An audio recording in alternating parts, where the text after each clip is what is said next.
Hai, selamat hari Kamis semuanya. Semoga kalian sehat-sehat ya. Cerita malam ini berasal dari teman aku yang namanya Reza.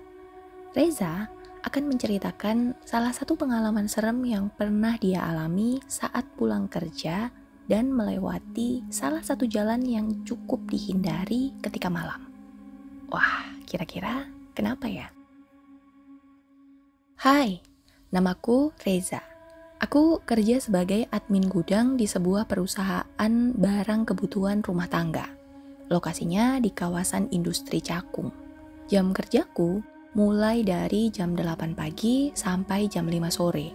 Dan sebenarnya setiap hari pun aku selalu pulang tenggo kalau nggak ada kerjaan urgent dan akhir bulan. Tapi kalaupun aku lemburnya nggak sendirian ya. Ada beberapa rekanku juga. Cuman arah pulang kami emang beda-beda. Nah, malam itu aku lembur.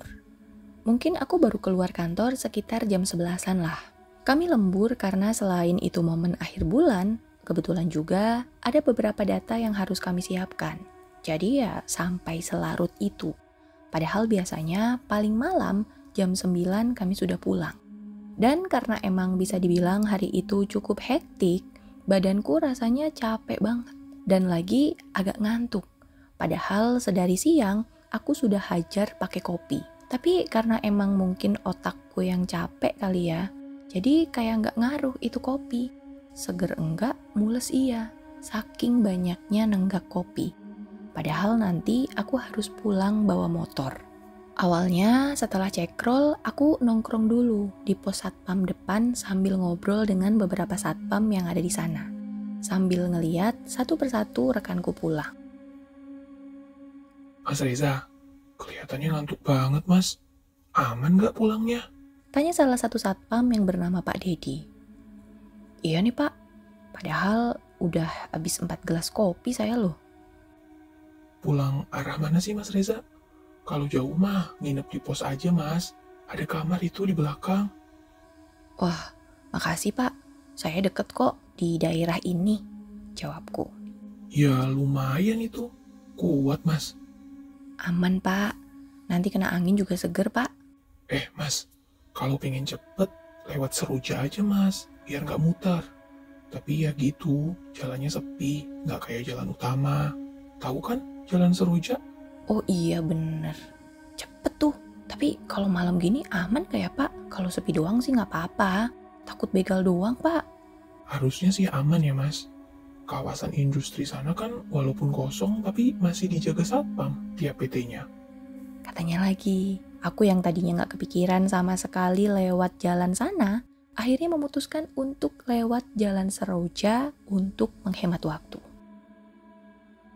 Jalan Seroja ini adalah jalan pintas atau jalan kecil yang menghubungkan kawasan industri dengan pemukiman warga. Tapi kawasan industri itu hanyalah pergudangan kosong yang sudah tidak digunakan lagi sejak lama. Walaupun seperti kata Pak Dedi tadi setiap PT-nya selalu ada satpam, tapi ya aku belum ada bayangan suasana malam di sana. Kalau siang sih emang nggak kelihatan gimana-gimana ya, jalan normal aja. Kadang juga ada pedagang yang mangkal, karena bisa dibilang jalan pintas itu cukup ramai. Tapi kalau malam, jujur aku nggak tahu, karena belum pernah lewat situ. Soalnya walaupun agak muter, nggak tahu kenapa aku lebih seneng aja lewat jalan utama. Jalan Seroja itu juga nggak besar ya, mungkin cuma cukup untuk 2 mobil aja. Dan di kanan serta kirinya banyak pohon-pohon besar, semak-semak liar, dan pagar-pagar kosong. Karena jalan itu emang terletak di ujung kawasan industri yang udah kosong. Dan kalau kata orang-orang sih, jalan Seroja itu angker karena pernah jadi lokasi kecelakaan maut. Tapi menurutku sih biasa aja ya. Di sana kalau nggak salah, beberapa tahun yang lalu pernah ada kecelakaan tragis. Jadi ada truk kontainer yang nyeruduk 2 mobil dan 1 motor. Dalam peristiwa itu, 3 orang tewas di tempat. Dan 2 diantaranya itu katanya gosong terbakar. Tapi sekali lagi, bukan itu alasanku gak pernah lewat sana. Karena kan kalau soal adanya tragedi atau kecelakaan, bisa dibilang di jalan mana aja pasti punya resiko yang sama ya. Kata orang kan kalau di jalan raya itu saat kita berkendara, kalau nggak nabrak, ya ditabrak. Iya kan? Nah, jadi menurut cerita yang beredar, sejak kejadian kecelakaan maut kontainer itu, katanya kalau lagi sial, suka ada yang ngikut gitu. Jadi suka ada penumpang gaib lah. Makanya jalan itu cenderung sepi kalau udah malam. Tapi kalau sore-sore macam maghrib gitu sih rame-rame aja. Aku juga kan kadang lewat sana. Tapi kalau malam di atas jam 9 malam sih belum pernah. Dan jujur, alasanku nggak pernah lewat sana kalau malam juga bukan karena cerita-cerita serem itu. Soalnya aku itu termasuk orang yang skeptis dengan hal-hal macam gitu. Jadi alasanku nggak lewat sana ya kayak cuma nggak suka aja lewat sana gitu. Nah, tapi apa yang akan aku alami malam ini kayaknya bakal menggeser sedikit pandanganku soal hal-hal gaib. Seperti yang sudah aku bilang tadi, aku akhirnya memutuskan untuk lewat Jalan Seroja karena pengen motong waktu tempuh. Mungkin sialnya, aku lupa aja kalau malam itu malam Jumat. Malam yang identik dengan hal-hal gaib. Waktu itu, jam di tanganku menunjukkan pukul 11 lewat seperempat. Awalnya, perjalanan biasa aja. Masuk kawasan industri, aku masih sempat berpapasan dengan beberapa motor. Tapi, makin masuk dan mendekati Jalan Seroja, suasananya makin sepi. Ya mungkin sih karena hampir tengah malam kali ya. Nah, begitu masuk ke Jalan Seroja, suasananya itu langsung berubah. Sepi banget. Macem semua suara itu hilang. Gak ada angin juga. Terus dingin banget. Gini deh, sensasinya itu kayak kalau kita buka kulkas. Kayak tiba-tiba dapet hawa dingin gitu. Nah, bedanya mungkin ini kulkasnya gede banget. Jadi dinginnya juga sebadan badan. Tapi herannya ya cuma dingin aja. Gak ada angin. Jadi satu-satunya yang kedengeran ya cuma suara motorku aja. Awalnya pas ngerasa aneh gitu, aku kayak pengen balik arah aja, gak jadi lewat Jalan Seroja. Tapi dipikir-pikir lagi, dikit doang, sebentar lagi aku keluar dari Jalan Seroja. Jadi walaupun ada perasaan gak nyaman waktu itu, aku memutuskan untuk lanjut jalan. Lampu-lampu yang ada di kiri kanan jalan juga menurutku saat itu agak redup cahayanya. Apalagi jarak antara satu tiang dengan tiang lainnya cukup jauh. Jadi walaupun ada penerangan, tetap banyak bayangan hitam di sela-sela pohon. Nah, sekitar 500 meter aku masuk Jalan Seroja, tiba-tiba motorku ngadat. Kayak kehilangan tenaga gitu. Wah, aku sempat panik. Tapi beberapa detik kemudian nyala lagi. Aku gas pelan sambil ngomong sendiri. Udah Za, bentar lagi keluar, jangan panik, gitu. Tapi jujur, walaupun mulutku bilang begitu, dalam hatiku ngomongnya beda. Aku takut. Dan gak tahu kenapa, walaupun aku adalah satu-satunya orang yang lagi ada di jalan itu, tapi kok kayaknya ada orang yang lagi ngawasin aku gitu. Tapi aku gak bergeming. Aku jalan terus sambil mulai berdoa dalam hati. Tapi gak lama kemudian, semakin aku masuk ke Jalan Seroja, udara di sekitar situ jadi makin aneh. Kalau tadi cuma dingin, sekarang selain dingin, kayak ada aroma bau plastik kebakar gitu. Tapi itu sekilas aja, macem aromanya itu kebawa angin. Nah, tapi pas aku lagi ngelewatin salah satu pohon besar yang ada di sana, tiba-tiba bau kebakarnya itu nyengat banget. Bener-bener kayak ada yang bakar plastik di dekatku. Dan pas mataku ngelirik spion, wah udah, dari sini baunya. Kenapa? Jadi, dari kaca spion, aku ngeliat ada seorang perempuan yang duduk di belakangku. Yang mana harusnya aku sendirian, tapi ini ada yang bonceng. Perempuan ini rambutnya panjang, dan kepalanya nunduk. Terus bajunya itu lusuh macem hangus sebagian gitu.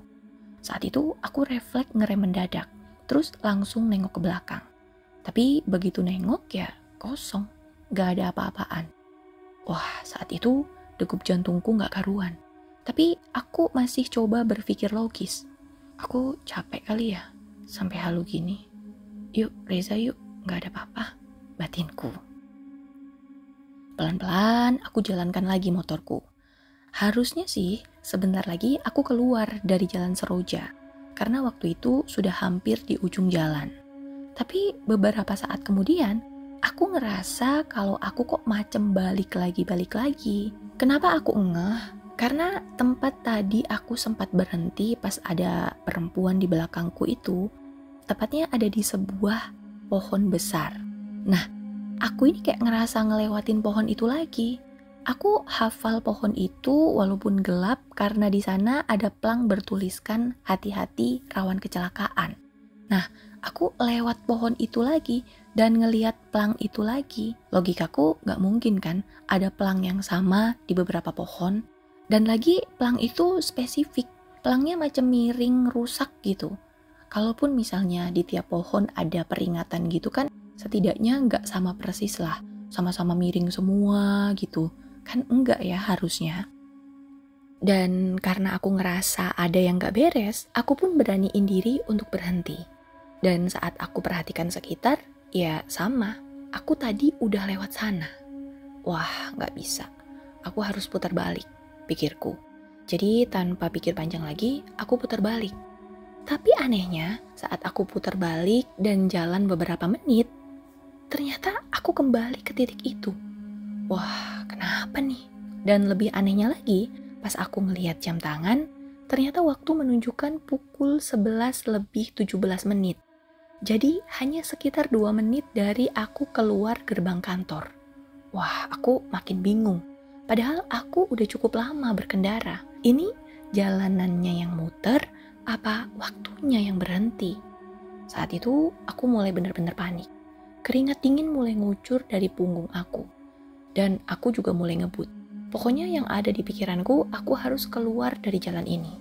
Sampai akhirnya, dari kejauhan, aku ngeliat ada yang lagi berdiri di tengah jalan. Aneh banget.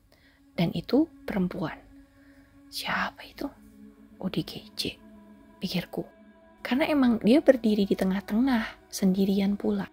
Saat aku makin dekat, sosok si perempuan ini juga makin jelas.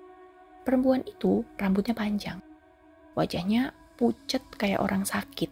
Dan bajunya gosong di bagian dada. Dia berdiri diam dengan tatapan kosong. Nggak gerak, nggak nengok. Ngelihat pemandangan itu, jelas aku makin panik dong. Apalagi dari tadi juga perasaanku udah nggak enak. Ini lagi ada yang berdiri di tengah jalan. Aduh. Maaf mbak, saya mau lewat, ucapku. Tapi sosok itu nggak merespon. Dan karena nggak mau berlama-lama di sana, sementara si perempuan ini juga nggak mau minggir, akhirnya aku yang ngalah. Aku melipir lewat pinggir. Tapi begitu aku jalan pelan ngelewatin dia, pas aku lihat dari kaca spion, sosok itu ternyata ada di belakangku. Dan wajahnya itu nempel di pundakku. Matanya putih dengan mulut meleleh seperti melepuh. Wah, melihat itu aku makin panik lagi. Dan memacu motorku sekencang aku bisa. Pokoknya aku gak peduli dengan kondisi jalan berlubang yang ada di sana. Aku terjang semuanya. Yang jelas aku hanya ingin keluar dari jalan Seroja dan sampai di jalan raya. Hingga akhirnya aku sampai di depan salah satu PT yang aku tahu udah lama kosong. Tapi bagian pos jaganya ada satpam. Cepat-cepat aku belok ke sana dan berhenti tepat di depan pos satpam itu dengan nafas ngos-ngosan. Sekilas aku ngelihat ada 2 satpam yang datang menghampiriku. Tapi setelah itu semuanya gelap. Aku gak ingat apa-apa lagi. Pagi harinya, sekitar subuh, aku bangun. Posisinya saat itu aku berbaring di kursi yang ada di pos satpam PTX. Dan begitu benar-benar sadar, aku lihat pos satpam itu kok kosong. Macem udah lama gak ditempati gitu. Karena selain kosong juga kotor. Padahal jelas-jelas aku inget banget. Tadi malam pos satpam itu terang benderang.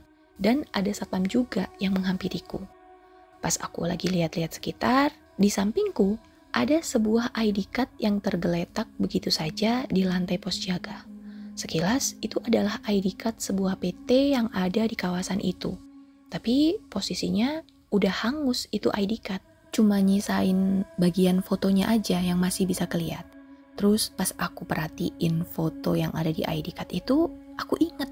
Itu adalah wajah perempuan yang tadi malam berdiri di tengah jalan. Wah, seketika aku kaget dan langsung bangun. Terus cepat-cepat nyalain motorku lalu keluar dari kawasan industri itu.